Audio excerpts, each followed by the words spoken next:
Good God, 2023. It's been constantly praised as one of the greatest years in gaming, and for good reason. Tons of anticipated games that managed to live up to the hype, along with some unexpected gems that managed to find their way into the spotlight. I, for one, was fortunate enough to get to play quite a handful of this year's best hits, and let me tell you, the hype was real. It was insanely challenging both trimming this list down to 10 and ordering it within that selection, but I'm pretty confident with what I've landed on here. No honorable mentions, but I will highlight some ineligible re-releases. I loved Ghost Trick Phantom Detective, which finally got a well-deserved second chance on modern hardware. Also, Metroid Prime Remastered, one of my favorite games of all time, received an incredible and affordable facelift that I can highly recommend to anyone who hasn't experienced the world of Talon 4 yet. Well, enough with the stalling, honestly. There's some good-ass games to talk about, and I don't want to wait any longer. Here we go!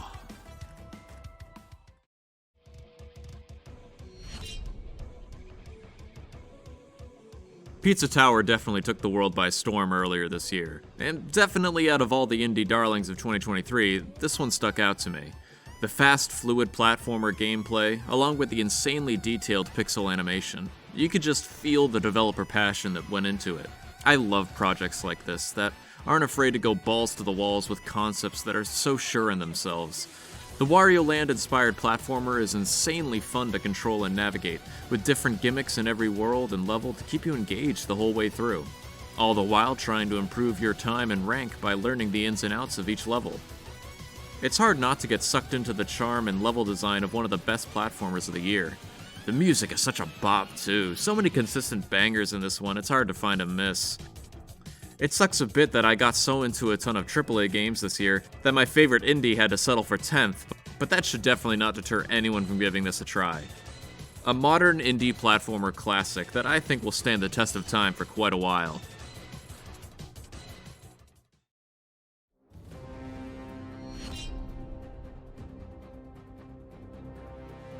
I realized while writing this that this is the second time I'm giving Insomniac Games the 9th best game of the year. Which kinda sounds bad, but 2023 was a much better year for games than 2021.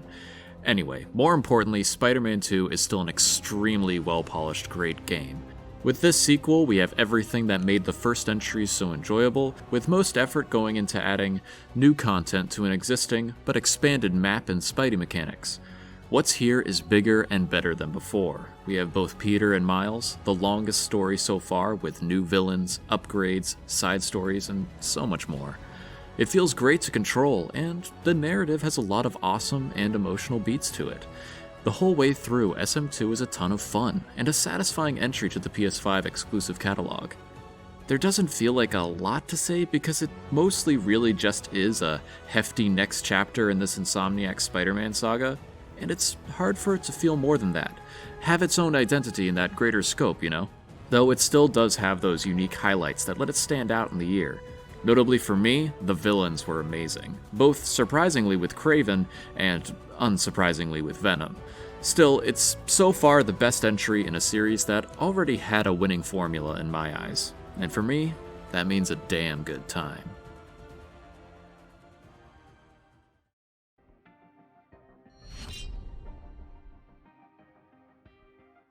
I've been a Smash and general platform fighter fan for most of my life, but that doesn't mean I'm not into traditional fighters as well.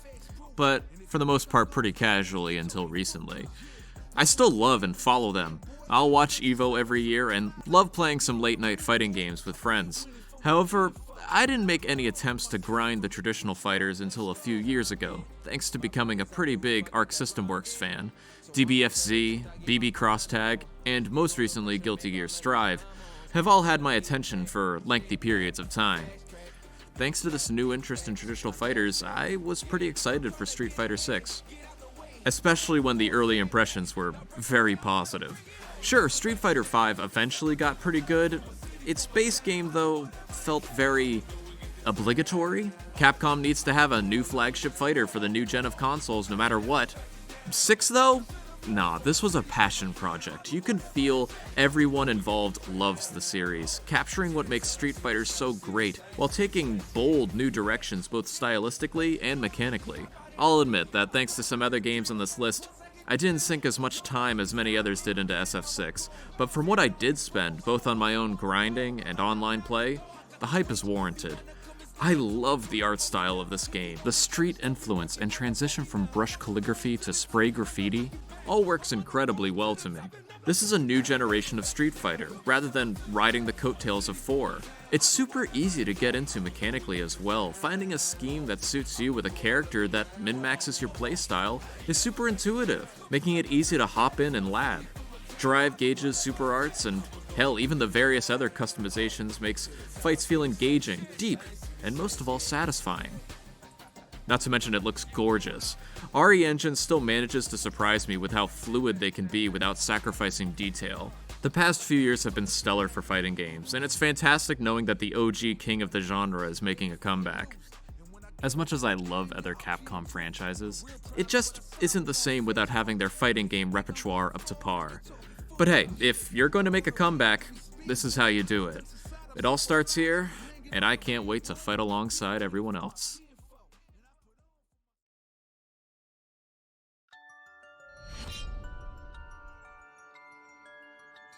The horror mystery visual novel, CrimockLyte, The Seven Mysteries of Honjo, was a welcome surprise this year from Square Enix. If you don't count the Ghost Trick remaster, it was likely my favorite adventure game of the year. Taking place over a couple nights in the Sumida area of Tokyo, cursed objects reveal themselves. Their bearers obtain the abilities to kill nearby people when specific conditions are met, depending on the object. Kill enough and the reward of a rite of resurrection is offered, the ability to bring back someone from the dead. While an intriguing concept on its own, what elevates this VN to something special is my personal fondness for the flowchart storytelling across different characters, the introduction of an overarching mystery, and the lovable characters we meet along the way. Not to mention I love horror elements in my visual novels, and the unique scares that stand out here really are some of the highlights of the whole game. Some of these puzzles as well are genuinely creative with how they play with the mechanics and meta of the game. I love how they are implemented here. A nice art style and surprisingly memorable music keep the presentation great all around. I think there can be a few issues with the pacing of the narrative, along with some of the info dumps, but overall this is a solid package. A creative new IP with an interesting story that kept me engaged the whole way through, with twists and turns that make this an easy recommend to any fan of Japanese horror, with a little less of the survival subgenre aspect. Definitely a sleeper hit of 2023.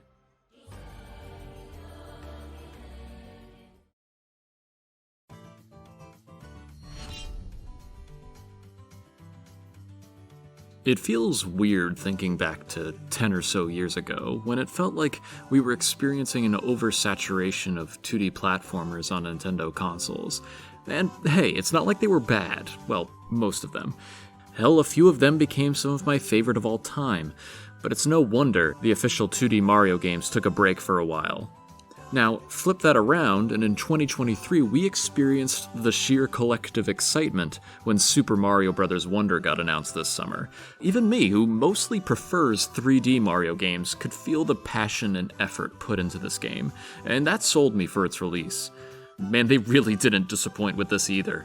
The amount of creativity jam-packed into this game is admirable, in both presentation and mechanics. All the little unique animations and touches in the art direction is the definition of above and beyond, and I can't get enough of this new style. The expressiveness and personality from these iconic characters is phenomenal and a treat for the eyes. All characters, I might add. It was so cool seeing a dozen or so different ones in the game. And of course, that doesn't mean they slept on new gameplay ideas either. Thanks to the addition of new power-ups and the Wonder Seeds, essentially every level introduces something new and exciting without really any misses. Some of these level ideas could be worlds on their own, but they compacted the content of this one so well.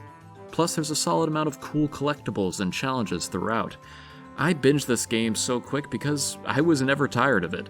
It's a constant joyride of some of 2D Mario's best that proves there aren't just still new ideas in platformers, but there are entire untapped vaults.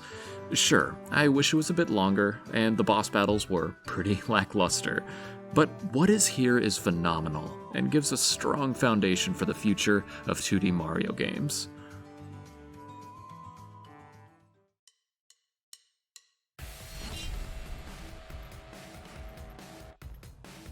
Man, I'm so happy Hi-Fi Rush exists. Everything from the art style to the writing, the cinematics, and of course the music just exudes the raw emotion of fun. A shadow drop from Tango Gameworks that definitely went against the studio's MO of output. Being on Game Pass, I think, helped make that departure be an easier experiment to try out. And this year, I think a lot of people are glad they did. From minute 1 to the end credits, I don't think a smile left my face. Like I mentioned last year with Metal Hellsinger, I'm still on the fence with plenty of games that cross genres with rhythm, and I was a bit hesitant when this was going to be a hybrid of rhythm and character action hack and slash, which is one of my favorite genres. But Hi-Fi Rush does a fantastic job of being less punishing for out of sync and more solely rewarding for being in sync. And when you are on a roll, it feels so good. The hack and slash combos on display are a nice variety, which feel great to try and find new combinations and styles. Plus the added text and assist from the cast. So good. But while the gameplay is great, the real standout here for me is the presentation. Not only is this one of the best art styles of the year, but the way everything animates on beat is incredible. The cast of characters is lovable to a fault, with a story that is so campy and fun it feels like something out of the PS2 era, modernized in all the right ways. And the music, I mean, sure, I've heard some say it's kind of a dated selection, but that doesn't mean they aren't well utilized, or just bad choices in general. Nine Inch Nails, Black Keys, The Prodigy, The Joy Formidable. I mean, they all work so well and really brought this whole experience together. Hilariously entertaining while still being heartfelt, this game is going to stick with me for a while.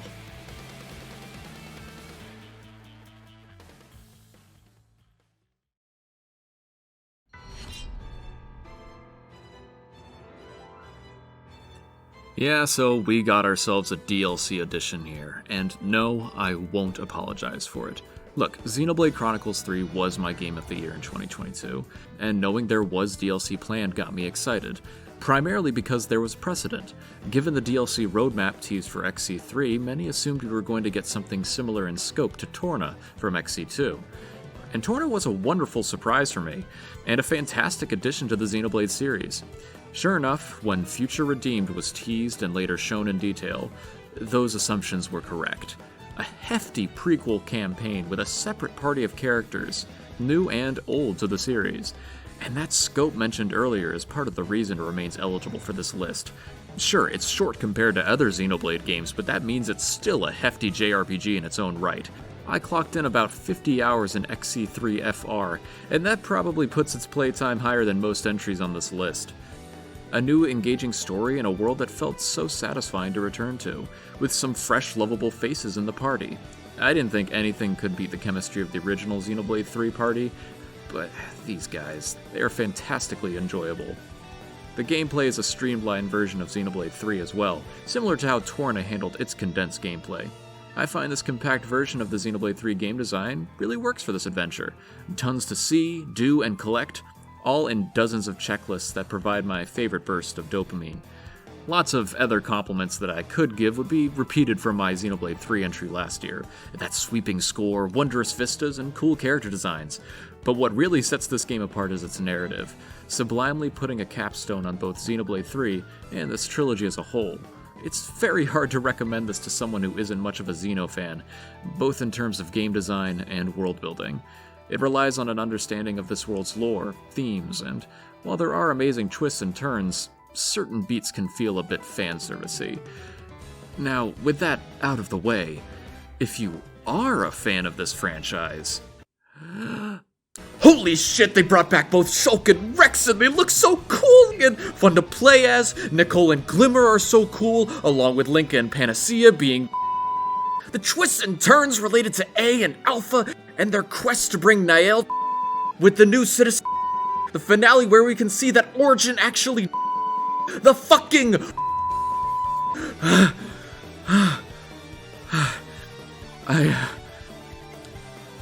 I really like this game.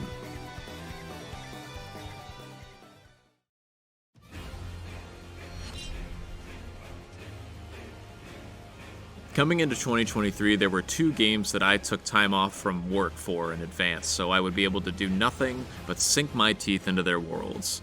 My hype was high, especially for one of those two, the next entry on the list, Final Fantasy XVI. FF16 on paper is essentially my dream game. A dark fantasy tale with incredible character designs, rich, unique lore with a sweeping narrative, a phenomenal, grandiose soundtrack, and gameplay with a lead designer by someone with a pedigree in hack and slash. Yeah, for all those reasons, I love Final Fantasy XVI. Everything about this game came together brilliantly. I fell in love with Valisthea's moody nature and different factions. The inner politics were fun to see unfold. Plus, the rebel faction led by charismatic lead Clive was a great journey. I also don't really understand the whole "this isn't a Final Fantasy game." Sure, there's no more turn-based battles, but I mean, mainline FF is no stranger to action RPG systems. And beyond those aspects like the overworld, dungeon, and progression structure, this still feels very Final Fantasy. Oh, and the pattern of a fantastic score is also par for the course. Sure, the combat is different, and not for everyone, but it's perfect for me.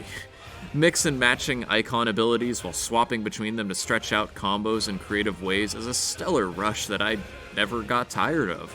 The abilities are also pretty spread out, keeping them fresh the entire journey. Also, maybe this is a low bar, but for me it's impressive to see a game of this sheen released without virtually any bugs or hiccups while being a full, complete product, especially within this industry and franchise. No splitting up the story between DLC and anime and a movie like in 15, and as much as I love 7 Remake, we don't have ourselves another part 1 of a massive trilogy on our hands here. This is our first and presumably last trip to Valisthea with a complete encyclopedia of lore, narrative, and cast to follow through. You know, like most great RPGs. In an era where unfinished releases followed by patches are becoming more the norm, it is astonishing for a game to look this spectacular in this state. And it does look drop-dead gorgeous. This is a PS5 exclusive and it earns that title. A game that I couldn't imagine running on previous hardware, and makes the most of this current gen. Look, FF16 is not perfect, and hell, I probably had a lot of recency bias after finishing it, but I truly loved nearly every second of it. As I said, if I had to give a game designer a blueprint for my ideal AAA game experience, it would probably be something like Final Fantasy XVI. I'm aware it had that head start, but that doesn't mean it didn't stick the landing pretty damn well.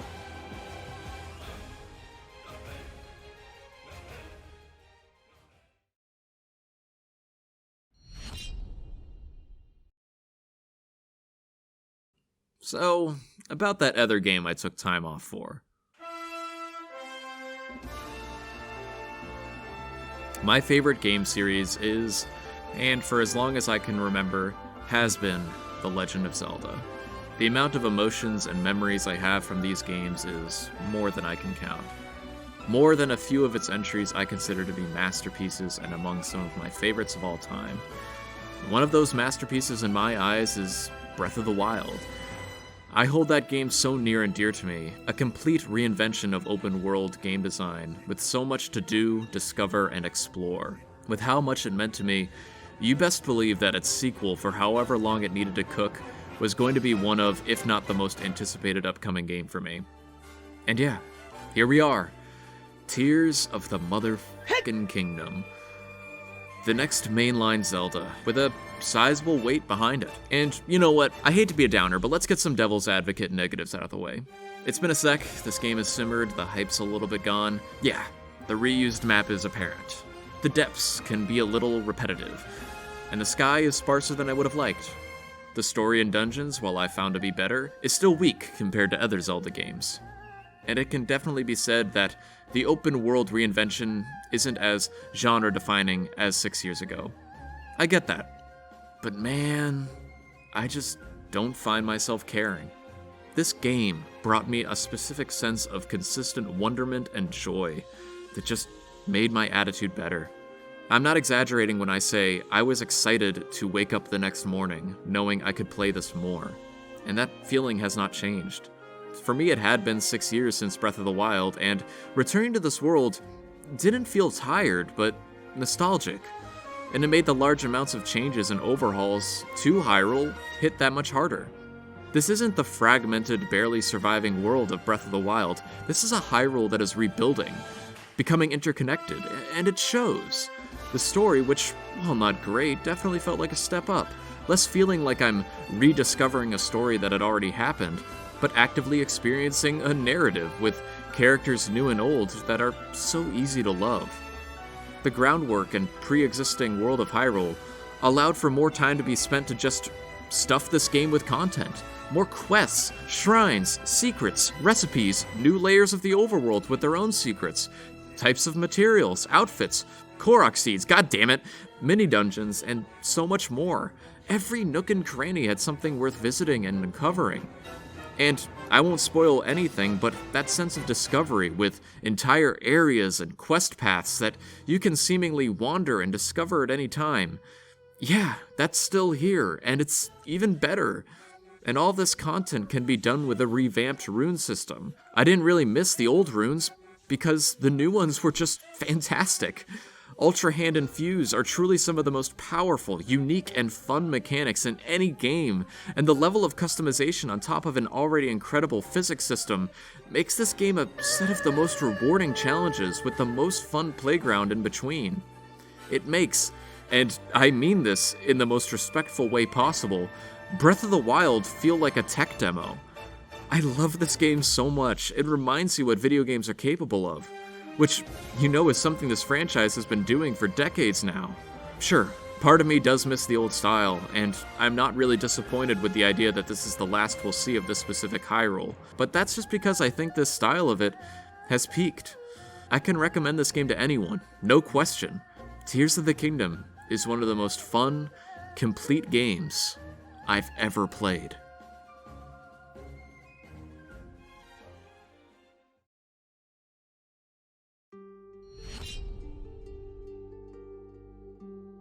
I mean, I really couldn't not put this here.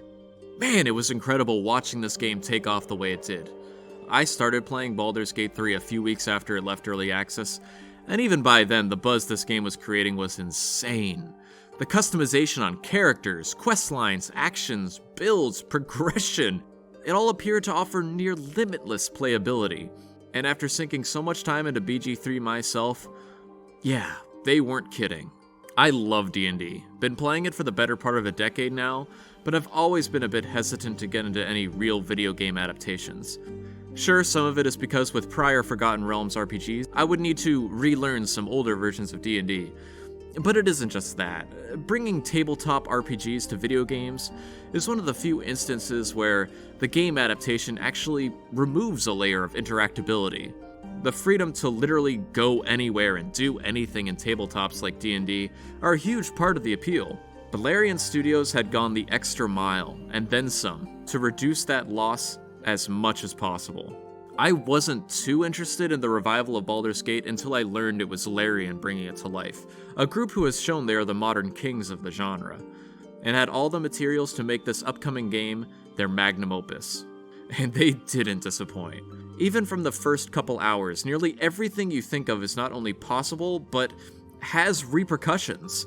The game encourages creativity with player builds, finding out unique ways to navigate through situations on your adventure, rewarding the thoughts of, what if I try this? Or will I be able to do this? With the answer almost always being yes. But are you okay with the consequences? All of which accomplished by bringing a near one-to-one replication of the D&D 5e rule set to the game, in intuitive ways that I think would allow even non-D&D fans to try out and enjoy. Now, as a D&D fan, it was so fun seeing all of these classic spells, characters, locales, and general mechanics brought to life. All this groundwork would make for a fantastic sandbox on its own, but what elevates this game to a true masterpiece is the original content that the game takes you through. 3 acts, each well within the length of a standard RPG in their own right, packed with intricate dungeons, lovable characters, and enjoyable side quests. All with lasting impacts down the line. You'll meet and help a character in Act 1, only to find benefits still occurring a literal 100 hours later when you meet them again in Act 3. And the party they give you is such a well-rounded cast of characters, each with their own struggles that you want to help with and be along for the ride with, along with the overarching threat that has united this unlikely group of ragtag heroes. It's impossible to stop gushing about this game. I sunk so much time into it, it's so easy to just keep exploring the next dungeon, wrap up with the next questline, all while interacting with some of the most intuitive UI and mechanics I've seen in a long time, for how many options there are. The music is excellent, along with the art direction and graphics holding their own, for the sheer quantity of things present. The voice acting also deserves special mention. The life they give across the entire cast, given the quantity of lines, is something to be admired. And all this, everything I've gushed about, is completely without mentioning what to many is the best part. The fact that you can do everything said in multiplayer. A party of 4 can travel together, band up, while still splitting up and completing your own interactions as everyone else continues exploring. Man, in a year that had so many incredible experiences, fantastic worlds, and deep stories to dive into and become obsessed with, it only makes sense that my game of the year be the one that pushes all of those boons to their limit, while going beyond what was thought possible. I don't want this to be a standard. This game is too expansive, too intricate to expect of any other development team. But that still means that when we do have this once-in-a-generation experience, and it sticks the landing this well, it should be lauded for the masterpiece that it absolutely is.